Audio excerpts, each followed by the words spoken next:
dan sore itu waktu yang berat. Waktu yang berat. Pagi itu waktu yang berat.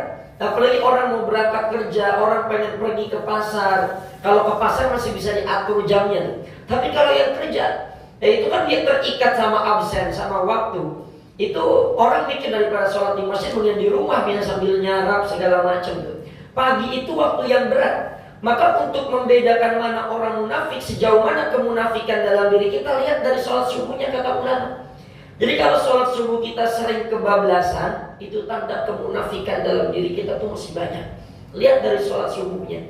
Nggak dilihat tahajudnya dulu, nggak. Tahajud itu dilihat sebagai hamba Allah. Orang ini hamba Allah, betul-betul hamba Allah atau bukan, dilihat dari tahajudnya. Orang ini banyak munafik atau tidak, dilihat dari sholat subuhnya. Kalau frekuensinya lebih banyak kesiangan, itu tanda kemunafikan dalam dirinya itu banyak sekali. Pagi. Yang kedua sore. Dalam beberapa literatur itu, yang paling berat sholat berjamaah itu waktu asar. Waktu asar. Maka dulu ketika Nabi perang, itu musuhnya itu nyerangnya di asar, Pak. Kenapa nyerangnya di asar? Karena asar itu dianggap waktu yang cukup berat orang untuk menunaikan sholat berjamaah.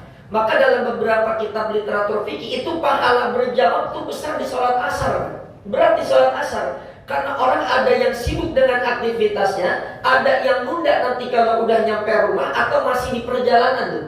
Itu sholat asar berat.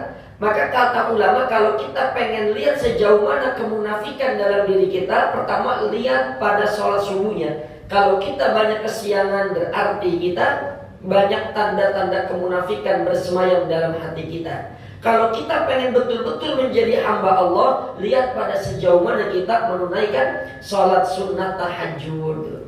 Maka sholat berjamaah itu disebutkan siapa orang yang berangkat pagi dan atau sore. Ini bukan menunjukkan berarti kita sholat subuh sama asar atau maghrib berjamaah, bukan.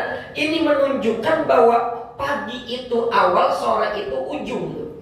Maka malaikat itu bergantian tugasnya itu antara subuh sama nanti menjelang waktu maghrib.